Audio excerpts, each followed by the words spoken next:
पिछले कुछ वर्षों से जब भी कोई भाषण करने के लिए मंच पर चढ़ता है तो उसका पहला वाक्य होता है भारत जैसे गरीब देश में, भारत जैसे विकासशील देश में, भारत जैसे पिछड़े देश में अभी हमें बहुत कुछ करने की आवश्यकता है। ये वाक्य है, ये बिल्कुल गलत है। ये जो विमर्श खड़ा हुआ है कि भारत गरीब देश है, वह गरीब देश नहीं है, वह पिछड़ा देश है। ऐसा कहने वाले पूर्ण रूप से असत्य बोलते हैं। भारत पिछड़ा कभी नहीं रहा है। भारत विकासशील देश है ऐसा तो अमेरिका कहता है। भारत उसके अनुकरण में अपने आप को विकासशील मानता है, वह है नहीं। तो आज की सारी परिभाषाएं, आज का सारा विमर्श, ये सब यूरोप और अमेरिका ने खड़ा किया है। नंबर 1 देश जो पूरा ये करेंगे, हम हमारा देश करेगा, नंबर 1 तो अमेरिका है। किसने कहा? हम अमेरिका के बारे में क्या जानते हैं? अमेरिका कहता है हम नंबर 1, तो हम भी कहते हैं अमेरिका इस नंबर 1। तो ऐसा नहीं है। ये बात हमको समझनी चाहिए। कैसे समझेंगे? वेद काल से लेकर आज तक भारत हमेशा समृद्ध देश रहा है। समृद्धि किसको कहते हैं? जीवन निर्वाह की आवश्यक वस्तुएं जितनी चाहिए उतनी प्राप्त हो, तो वह समृद्धि है। तो अन्न, वस्त्र, निवास, ये तो हो गया। उसके बाद आगे चलकर सुवर्ण अलंकार, जरी के वस्त्र, रेशमी वस्त्र, बहुत बड़े बड़े महालय, इतना तो रहने के लिए चाहिए नहीं होता है, तो भी इतने बड़े बड़े महालय, घर में रथ हो और बहुत ही अच्छा वैभव हो, उसे समृद्ध कहते हैं। भारत ऐसा समृद्ध देश रहा है और है। ये कैसे समृद्धि किस कारण से होती है? भारत में ऐसा क्या है कि वह समृद्ध देश रहा है, बना है और आदमी है? उसके क्या कारण है? स्रोत क्या है? कैसे समृद्धि बनती है? पहला मुद्दा है, भगवान ने भारत को प्राकृतिक संपत्ति भरपूर दी है। बिल्कुल हाथ पीछे नहीं खींचा है।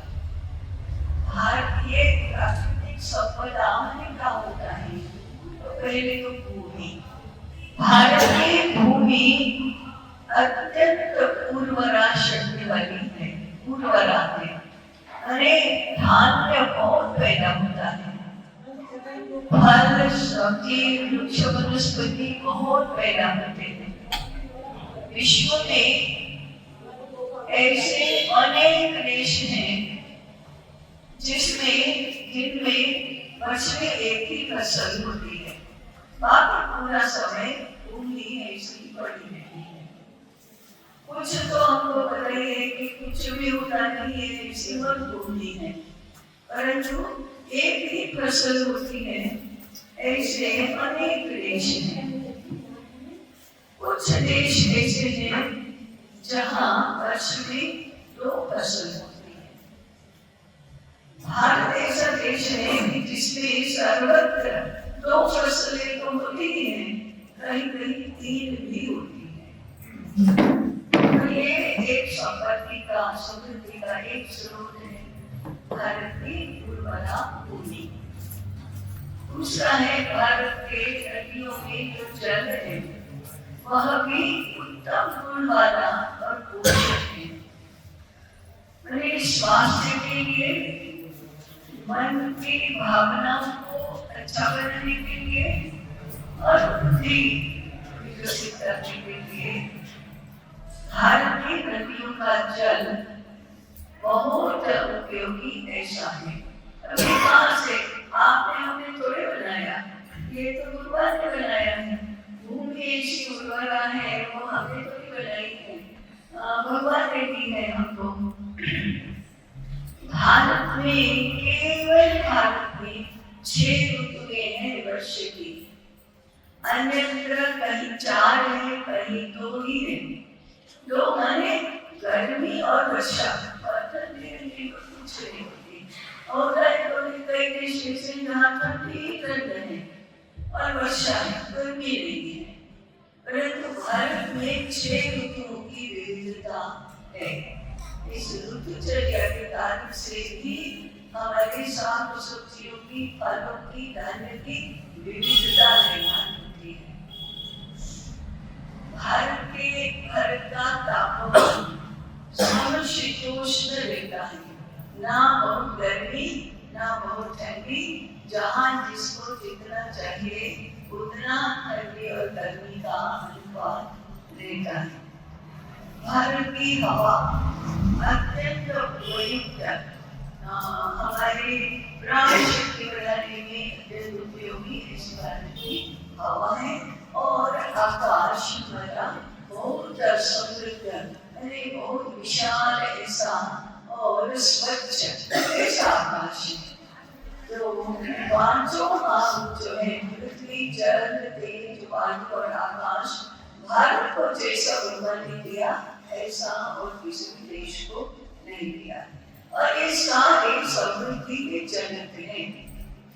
दूसरा, भारत की भूमि के नीचे खानों और खदानों में इतने खनिज, इतने सुवर्ण और हीरे और ऐसी धातुएं जो है वो अत्यंत समृद्ध, अत्यंत श्रेष्ठ, अत्यंत विपुल मात्रा में ऐसी रही है।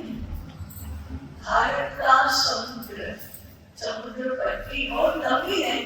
वो पश्चिम में कच्छ से शुरू करो तो कच्छ, सौराष्ट्र और फिर पश्चिम किनारा पूरा नीचे आकर केरल, तमिलनाडु से फिर ऊपर पूर्व में चलो तो बंगाल तक इतना दीर्घ समुद्र किनारा है। तो भारत के समुद्र का नाम ही रत्नाकर है। रत्नाकर माने जिसमें रत्नों का बहुत बड़ा संग्रह है।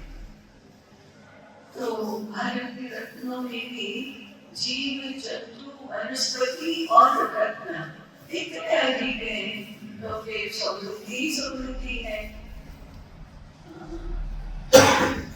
हिमालय में और भारत के अन्य जंगलों में होने वाली वनस्पति और औषधियां, ये मनुष्य के स्वास्थ्य को हमेशा अच्छा रखती है। तो इतनी सारी प्राकृतिक संपत्ति भगवान ने विश्व में और किसी भी देश को नहीं दी है। हमारा दुर्भाग्य है कि हमको कुछ पता ही नहीं, कुछ नहीं जानते हम भारत के बारे में। तो ये तो एक कारण हुआ, एक स्रोत है। एक मात्र इस स्रोत से नहीं होता। दूसरा है भारत के मनुष्यों के हाथों में जो कुशलता है, ये कुशलता विश्व में अन्य किसी के पास नहीं है। हम कपड़ा बना सकते हैं, खेती कर सकते हैं, यंत्र बना सकते हैं, औजार बना सकते हैं, महालय बना सकते हैं, सड़कें बना सकते हैं, बहुत कुछ कर सकते हैं, निर्माण कार्य कर सकते हैं। वह अद्भुत नमूने करते रहते हैं। इसके आप प्रश्न पूछेंगे तो मैं बताऊंगी, अभी तो हम ये पूरा करते हैं विषय। तो भारत की निर्माण क्षमता से कितनी विविध वस्तुएं, इतनी कुशलता, इतनी सृजनशीलता, इतनी विपुलता निर्माण होती है कि कभी कुछ कम होता ही नहीं है। भारत के मनुष्यों की बुद्धि ये इतनी अधिक निर्माणक्षम है कि इसमें इनोवेशन होते रहते हैं, क्रिएशन होते रहते हैं। इस कारण से भारत समृद्ध देश रहा हमेशा। ये एक पक्ष हुआ। भारत के मनुष्य की बुद्धि की और एक विशेषता है। अभी भारत में 10,000 वर्षों से खेती होती आई है, परंतु भारत की भूमि बंजर नहीं हो गई, आज बंजर हो गई है। भूमि मिट्टी विषैली हो गई है, इससे पैदा होने वाला अनाज वो भी विषैला हो गया है। इसलिए खाने वालों का स्वास्थ्य बहुत खराब हो रहा है। इसके लिए नए नए औषधियां निर्माण हो रही है और हॉस्पिटलों की संख्या बढ़ रही है, बीमारों की संख्या बढ़ रही है और मेडिकल कॉलेज भी बढ़ रही है। और ये क्या हुआ, ऐसे क्यों हुआ कि 10,000 वर्षों में जो सब कुछ ठीक चल रहा था वो पिछले 200 वर्षों में एकदम खराब हो गया। तो इसका कारण है मनुष्य की बुद्धि पाश्चात्य बुद्धि से आक्रांत हो गई, बिगड़ गई, उल्टी हो गई। हम भूमि को माता मानते हैं, परंतु अब भूमि का प्रदूषण करते हैं। ये दो बातें तो एक दूसरे से एकदम विरुद्ध है। हम नदी को माता मानते हैं, गंगा जैसी पवित्र नदी विश्व में कहीं नहीं है। वो वैज्ञानिक दृष्टि से उसका क्या महत्व है? गंगा का पानी कभी सड़ता नहीं है और गंगा का पानी दूसरे पानी को भी शुद्ध करता है। ऐसी गंगा नदी को हम माता मानते, परंतु हमने आज उसका प्रदूषण कर दिया। क्यों कर दिया? स्वार्थ बुद्धि के कारण से, लोभ से, लालच से और हमारा इतिहास भूल जाने के कारण से, हमारी जीवन पद्धति भूल गए हम, इसलिए ऐसा हुआ। तो हमने नदियों के पानी को खराब कर दिया, भूमि को खराब कर दिया, तापमान बिल्कुल गड़बड़ हो गया, पर्यावरण का संतुलन भी खराब हो गया, तो हिमालय की बर्फ पिघलने लगी, सर्वत्र विनाश विनाश विनाश। इसका समृद्धि का नाश कर रहे हैं। क्यों? हमारी बुद्धि खराब हो गई है इसलिए। अन्यथा यदि बुद्धि जब तक सही थी तब तक तो सब कुछ सहज होता था और समृद्धि समृद्धि का और एक कारण है और मनुष्य की उत्पादन के बाद व्यापार करने की सूझबूझ और कुशलता। भारत विश्व के सभी देशों के साथ व्यापार करता था। भारत का एक्सपोर्ट बहुत बड़ा था, इंपोर्ट से एक्सपोर्ट अधिक था। अब ये तो सीधी सारी बुद्धि को भी समझ में आई थी कि हम इंपोर्ट करते हैं, उससे यदि एक्सपोर्ट अधिक करते हैं तो हमें ज्यादा मिलेगा। अभी इंपोर्ट करके हम विदेशों को जो धन दे देते हैं, उसके सामने एक्सपोर्ट करके अधिक धन आता है, तो फिर हम समृद्ध बन ही रहेंगे और धन तो बढ़ता ही जाएगा। ऐसे हमारा विश्व व्यापार बहुत बड़ा था। 17वीं शताब्दी में विश्व व्यापार के 33% व्यापार भारत का था और 40% चीन का था। विश्व व्यापार का 73% केवल 2 देशों के पास था, भारत और चीन। चीन भारत में सब गड़बड़ कर दिया उसने, वो अलग बात है। हम चीन की बात अभी नहीं कर रहे हैं, हम भारत की बात ही कर रहे हैं। ये तो मैं 17वीं 18वीं शताब्दी की बात कर रही हूँ। तो विश्व व्यापार के कारण से हम जो भी लाते थे देश विदेशों से, वो वस्तुएं तो कुछ मात्रा में होती थी, बाकी सोना ही सोना लाते थे। हमने जो भी वस्तु वहां बेची उसके लिए सोना देता था हमको। तो दुनिया भर से सुवर्ण भारत में इकट्ठा होता था, इसलिए भारत को सोने की चिड़िया कहा गया। भारत में खूब समृद्धि है, सुवर्ण है, दूध घी की नदियां बहती हैं। इसका कारण क्या है? समृद्धि का एक कारण गोमाता है। गाय का दूध और अन्य सारी वस्तुएं, घी, गोबर आदि सारा स्वास्थ्य और सत्व गुण की दृष्टि से अत्यंत श्रेष्ठ है और समृद्धि की दृष्टि से भी अत्यंत श्रेष्ठ है। ऐसा सर्वेक्षण कहता है कि भारत में एक व्यक्ति के लिए 100 गायें 4 प्रोत्साहन था। एक व्यक्ति जनगणना करो तो एक व्यक्ति के सामने 100 गायें। ऐसा है। स्वतंत्रता प्राप्त हुई उस समय हमारा गाय और मनुष्य का रेशियो क्या था? एक व्यक्ति को 8 गायें, ऐसा था। आज उसका रेशियो में 8 व्यक्ति पर 1 गाय। अब ये दरिद्र नहीं हो जाएगा तो क्या होगा? क्यों ऐसा किया हमने? हमने किया और किसने किया? हमने ऐसा क्यों किया? तो हमारी बुद्धि पश्चिम की बुद्धि से आक्रांत हो गई। तो हमने बैल हल छोड़ दिया, ट्रैक्टर का प्रयोग किया, गोबर छोड़ दिया और रासायनिक खादों का उपयोग शुरू किया।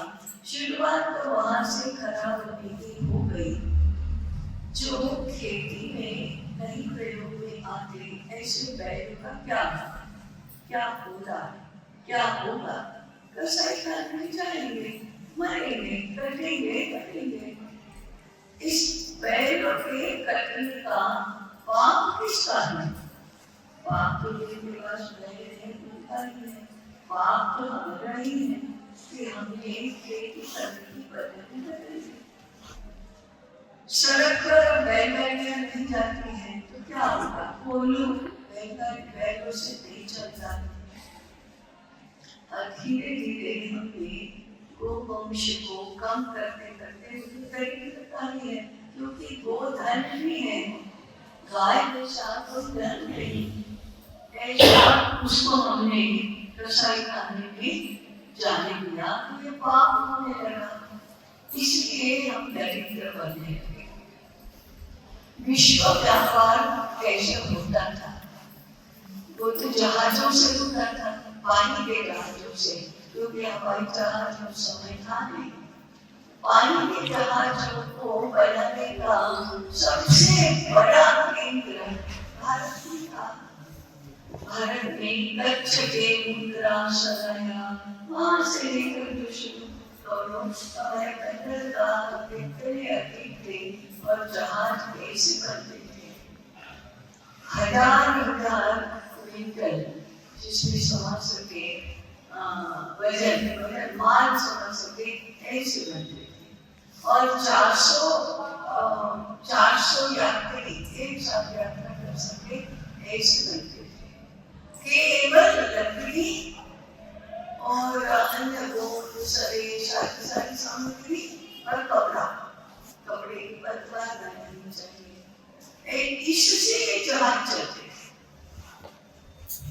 और उस समय विश्व में जहाजों की ओलंपिक्स होती थी। ओलंपिक्स माने विश्व में 7 समुद्र की दौड़, लंबी रेस, 7 समुद्र पार करके जहाँ से शुरू किया वहाँ से अंत वापस से पहुँचना है। ऐसे ओलंपिक्स में जो जीतता था उसको वर्ष भर की चीनी की जगह माफ होती थी। चीनी का व्यापार करो तो आपको टैक्स देना पड़ता उसके ऊपर।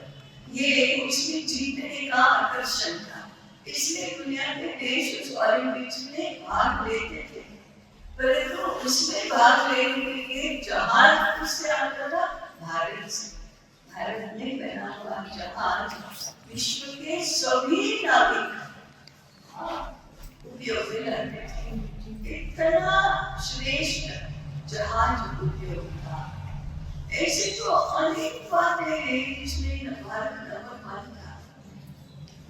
अभी 17 से 100 वर्ष पूर्व तक भारत में ऐसे वनवासी लोग थे जो इस्पात बनाने की भट्टी स्वयं बनाते थे। ये भट्टी असेंबल की जाती थी और डिसमेंटल की जाती थी और एक जगह से दूसरी जगह पर ले जाई जाती थी। तो आज यहाँ लोहा बनाया और इस्पात बनाया, फिर कल 20 किलोमीटर दूर के गांव में गए, वहाँ इस्पात बनाया। ऐसे हुकूमत जाति के लोग भी इस्पात बनाते थे। और आप मानेंगे कि नहीं मानेंगे, विश्व में इस्पात नंबर 1 था। वो हम ही कहते, वो विश्व के लोग कहते हैं कि इस्पात तो भारत में नंबर 1, कपड़ा भारत में नंबर 1, जहाज भारत में नंबर 1, महालय बनाने की विद्या भारत में नंबर 1, फोर्ट किले दुर्ग बनाने में भारत नंबर 1। ऐसा प्रोटेक्शन होता था तो भारत गरीब रहेगा कैसे? ये हम लोगों ने ये सारा भुला दिया। हम लोगों ने पश्चिम की टेक्नोलॉजी का स्वीकार किया, परंतु भारत की टेक्नोलॉजी तो पश्चिम की टेक्नोलॉजी पर हर बात में भारी पड़ने वाली है, हर बात में। 1773 18वीं शताब्दी में यूरोप का एक इंजीनियर आया था यहाँ और भारत में टेक्नोलॉजी के नमूने इकट्ठे करता था। ये कैसी टेक्नोलॉजी है? तो उसने एक यंत्र पूरा का पूरा नमूना उठाकर अपने देश में भेज दिया। ऐसा सिंपल एंड मल्टीपर्पज टेक्नोलॉजी। ये यंत्र ऐसा है कि जो बनाने में और प्रयोग करने में बहुत सादा है, परंतु इतने अधिक काम ये एक ही यंत्र करता है। तो उत्तम टेक्नोलॉजी का नमूना है ये। ऐसा करके वो भेज दिया। वो क्या था? गांव में खेतों में किसान जिससे बुआई जुताई करता है वो हल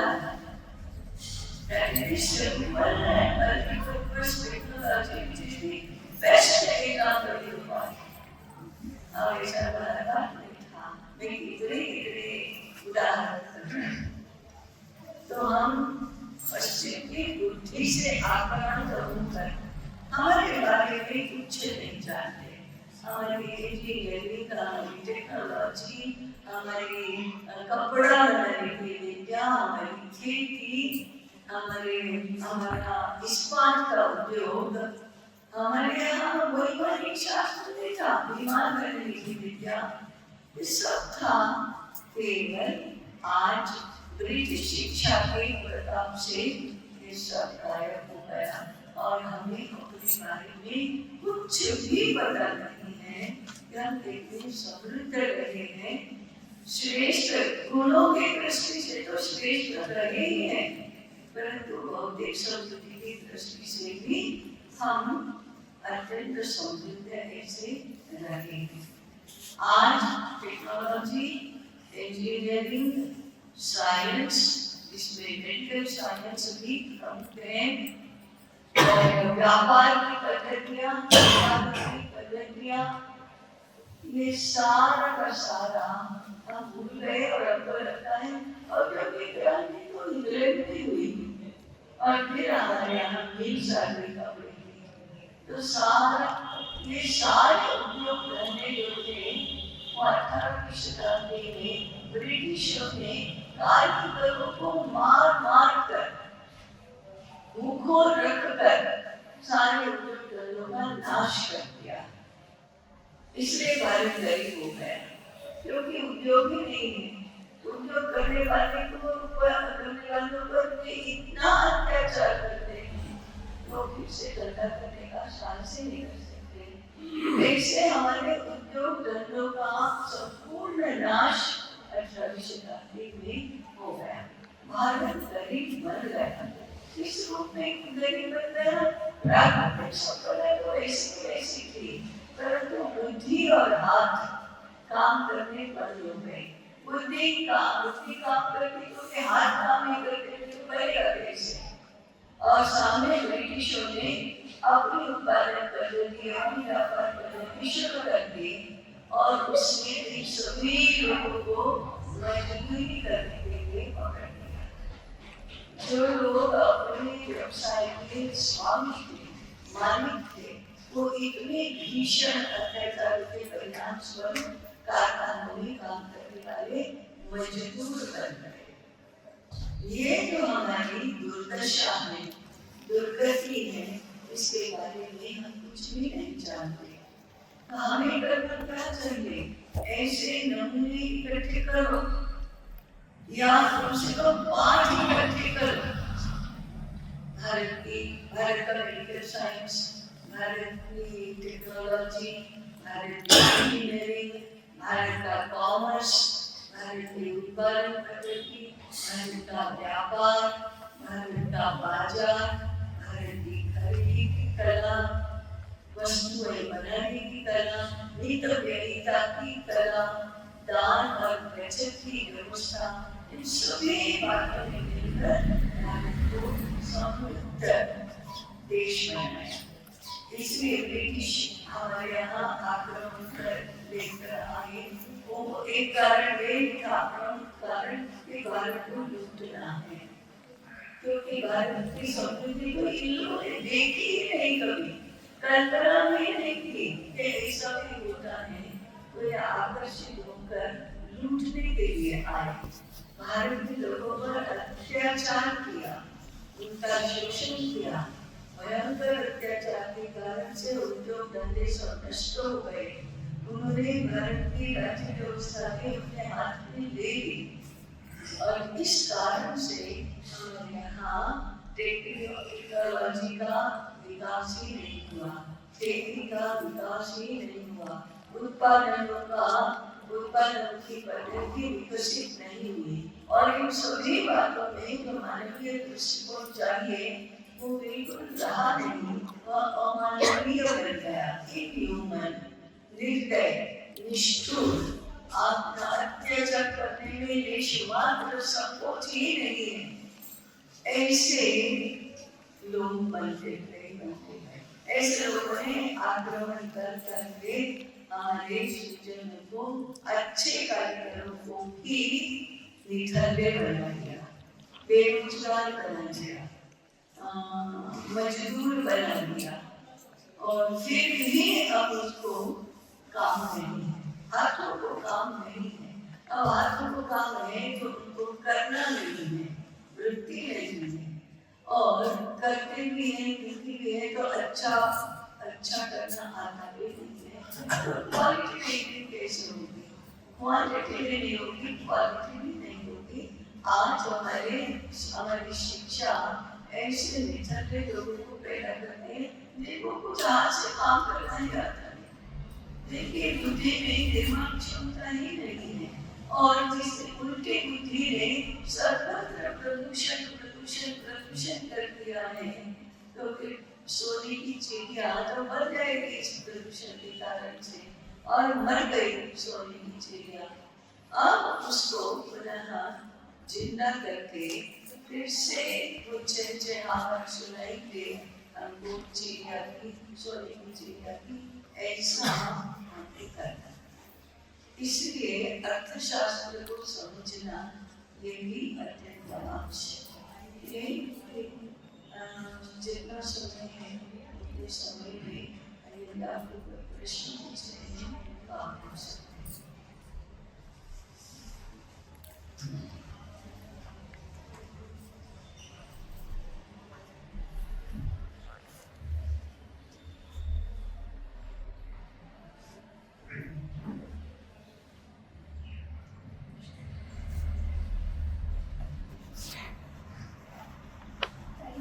आज की परिस्थितियों में हम सोने की चिड़िया फिर से पुनः भारत को बनाने के लिए प्रतीक रूप में क्या क्या कर सकते हैं? बहुत अच्छा पूछा। सबसे पहला क्लास 1 में आप याद जाते हैं ना, एक वन एंड ऑल सभी बच्चों को विद्यालय में और घर में एक ही सूत्र देना चाहिए, काम करो। हाँ, जब तक हम हमारे काम नहीं करते रहेंगे तब तक ये पुनः सोने की चिड़िया नहीं होता। यंत्रों से कभी कोई देश समृद्ध नहीं होता। यंत्रों से मनुष्य भी बेरोजगार होता है, निर्बुद्ध होता है और स्वार्थी होता है। तो इससे तो छुटकारा पाने के लिए हमें हाथ को ही काम करते करना चाहिए। काम करो, कुशलता पूर्वक काम करो, अच्छा काम करो, तो व्यवस्थित काम करो, पूर्ण काम करो, ऐसा ये कहना है। समझो विद्यालय में 6 घंटे रहते हैं, 4 घंटे काम करना चाहिए, 2 घंटे खेलना और गणित पढ़ना और ये पढ़ाई रखना, श्लोक रखना, ये सारा होगा। 4 घंटे काम। अब आप तुरंत कहेंगे को हटाना चाहेंगे, सरकार की शिकायत होगी और सब होगा,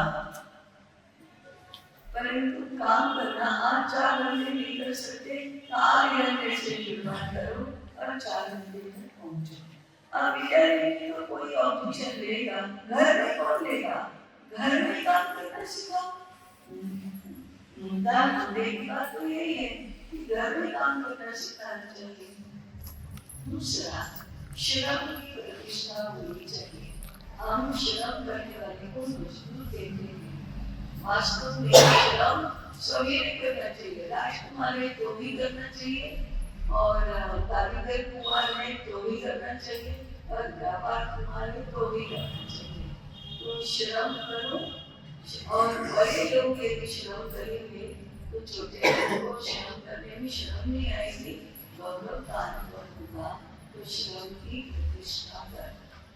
तीसरा, यंत्रों को मनुष्य के सहयोगी बनाओ, मालिक नहीं। तो ऐसा एक बहुत बड़ा परिवर्तन है कि यंत्रों की सहायता से अपना काम करो, यंत्रों के अनुकूल होकर नहीं। हम तो यंत्रों के अनुकूल हो जाते हैं, यंत्र की सहायता नहीं लेते। दोनों क्या अंतर है, एक उदाहरण से समझें। हमारे घर में रसोई में मिक्सर, ग्राइंडर, चॉपर होता है। हम छाछ मशीन से बनाते हैं, हम चटनी मशीन से पीसते हैं, हरी मिर्ची और पाउडर भी मशीन से बनता है। खाद्य पदार्थ सारे फ्रिज में रहते हैं। और इतना प्रचलन हो गया कि ये इतना अनसाइंटिफिक और अनहेल्दी है, इसका ध्यान ही नहीं रहा। इसको कहते हैं विपरीत बुद्धि, उल्टी चलने वाली बुद्धि। तो फिर हाथ से काम करना सिखाओ, इसमें तो पीसना, काटना, कूटना, बेलना सब आता है। जब हम मशीनों का उपयोग करके सामग्री तैयार करते हैं तो उसमें से उसकी गुणवत्ता शून्य हो जाती है। वो तो चल ही जाता है, होता करने सुइया बोलना, हाथ से कभी पीसी जाएगी, ऐसा कहते हैं। परंतु नहीं, हाथ से जितनी पीसी जाती है उतनी वही खाओ पियो, ऐसा करना चाहिए। ऐसा यदि किया तो आगे बहुत चरण है। सामान्य लोगों के लिए आय से व्यय हमेशा कम होना चाहिए, आगे बढ़ना चाहिए, व्यय कम। जो अधिक आय है उसका दान करो तो और बचत करो। बचत और दान के अगर घर घर में होने लगेगा तो देश समृद्ध बनेगा। बहुत बड़ा घर बना लेते हैं, गाड़ी लगा लेते हैं और ईएमआई का चक्कर शुरू हो जाता है। तो तो जीवन के लगभग अंत तक हम EMI ही भरते होते हैं। तो ऐसी सी बातें हैं जिससे संपूर्ण देश समृद्ध बनेगा, केवल व्यक्ति नहीं। तो अर्थशास्त्र की शिक्षा शुरू करनी चाहिए, और वो भी भारतीय अर्थशास्त्र की। आज तो अर्थशास्त्र सिखा रहे हैं, उसकी नहीं, और घर में मानसिकता निर्माण करना, उसका ही उस सिक्के का ही उसका पहलू है। जी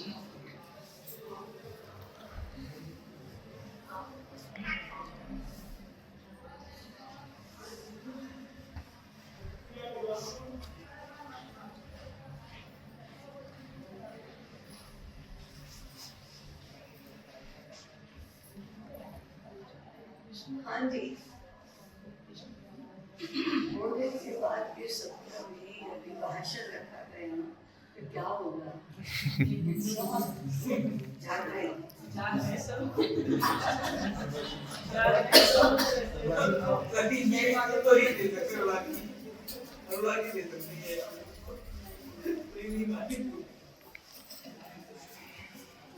ठीक है। इस दिशा में जरा विचार करना शुरू करना चाहिए। प्रदूषण, अस्वास्थ्य और आर्थिक दुर्दशा, ये सारे एक दूसरे के साथ जुड़े हुए हैं। पाप, पुण्य और पुण्य का फल स्वर्ग और पाप का फल नरक। तो ये पाप यहाँ होता है, नरक भी होता है। तो हम नरक में तो जी रहे हैं, नरक में तो घुसे जा रहे हैं, नरक में फेंक दिए जा रहे हैं, और इधर पाप की कहानी चल रही है, चल रही है। जैसे सोने की चिड़िया की बात करें, अगर हमें लगता है कि हमारे पास धन पर्याप्त मात्रा में है, तो हम उसको किस तरह से जोड़ें कि हम भारत के नागरिक होकर, अगर अन्य कोई व्यक्ति है तो उसको भी अगर उसका सामाजिक वाली बात जो है वो नहीं दिखाई देती, नहीं दिखाई देती। तो स्वार्थ, लोभ और लालच और प्रमाद, आलस्य, ये सारे गुण हैं। सब प्रजा में जितने अधिक होंगे उतने अधिक दरिद्रता ही होगी। वो बैठ रहे हैं निस्वार्थ भाव से, सेवा भाव से कोई काम नहीं करते। पहले तो पैसा कमाना, उसके लिए जो काम करेंगे उसमें सेवा भाव आज नहीं है। अच्छे कार्यों के लिए चलाना पड़ता है, बुरे काम अपने दान और बचत, ये अगर व्यापक हो जाए, ये माइंड बंद हो जाए, तो बहुत सारी समस्याएं तो उसी में दूर हो जाएंगी।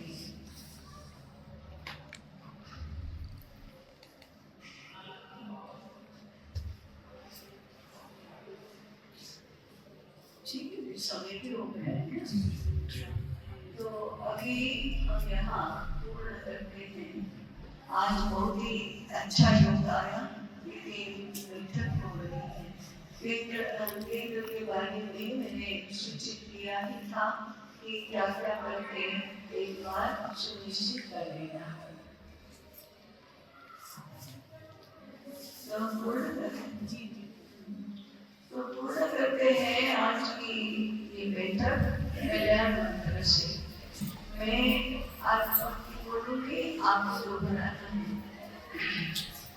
सर्वे भवन्तु सुखिनः, सर्वे भवन्तु सुखिनः, सर्वे सन्तु निरामयाः, सर्वे सन्तु निरामयाः, सर्वे भद्राणि पश्यन्तु, सर्वे भद्राणि पश्यन्तु, मा कश्चित् दुःखभाग् भवेत्, मा कश्चित् दुःखभाग् भवेत्। ॐ शान्ति शान्ति शान्ति। ॐ